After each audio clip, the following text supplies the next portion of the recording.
জাতীয় অভিযোজন প্রকল্প ন্যাব বাস্তবায়নে প্রতি বছর প্রয়োজনে $850 কোটি, যার সরকারি সুবিধা পাবে 1.5 কোটি বাস্তুচ্যুত মানুষ।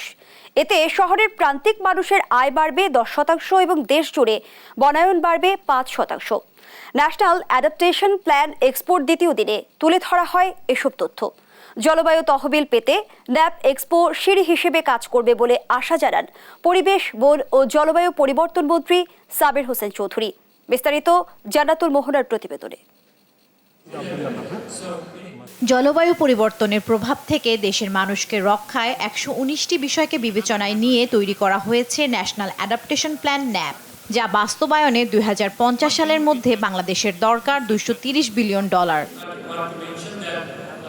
নবম ন্যাশনাল অ্যাডাপ্টেশন প্ল্যান এক্সপো ন্যাপের সুফল তুলে ধরা হয়। বলা হয়, প্ল্যানটি বাস্তবায়ন হলে 10 লাখ হেক্টর জমি রক্ষা পাবে, সমুদ্রপৃষ্ঠের উচ্চতা ও লবণাক্ততার ক্ষতি কমবে, 1 কোটি টন চাল উৎপাদন বাড়বে, 40 লাখ মৎস্যজীবী পরিবার সুরক্ষা পাবে। তবে এজন্য উন্নত দেশগুলোকে অর্থ ছাড় নিশ্চিত করতে হবে। বলা হয়েছে এত লক্ষ কোটি ডলার লাগবে, বাইরে লাগবে। এই ফিগারগুলো কি করে আসবে? এটা কিন্তু সহজ ব্যাপার না, এটা খুব প্রিজাম্পটিভ ব্যাপার। কিন্তু যখন অ্যাকচুয়ালি কাজ করবে তখন কিন্তু খুব হিসাব করে করতে হবে। ডেল্টাই কান্ট্রি হিসাবে ক্লাইমেট চেঞ্জের যে ক্ষতির প্রভাবটা আমাদের এখানে বিশ্বে, তার জন্য আমরা বলেছি যে আমাদেরকে কনসেনসেশনাল লোন দিতে হবে। 5 বিলিয়নের মতো একটা গ্যাপ আছে, ওইটা হয়তো ওভারকাম করতে পারবো। কিন্তু আমি আশাবাদী যে ডোমেস্টিক যে সরকার যে climate related budget allocation $3.3 billion দিচ্ছে, এটাও কিন্তু কম না। জলবায়ু পরিবর্তন মোকাবেলায় বাংলাদেশ কোন খাতে কি পরিমাণ অর্থ ব্যয় করবে তা নির্ণয়ের সক্ষমতা অর্জন করেছে। তাই জলবায়ু তহবিল পেতে ন্যাপ এক্সপো বিশ্ব দরবারে সেতু বন্ধন সৃষ্টি করবে বলে আশা জানান পরিবেশ মন্ত্রী।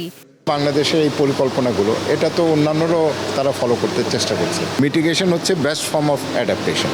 আর তারা বলবে, আমরা শুধু শোকেস করে ওই ধারণা দিতে চাই না যে তোমরা যা কিছুই করো না কেন আমরা এখানে খাপ খাইয়ে নেব, এটা কিন্তু সম্ভব না।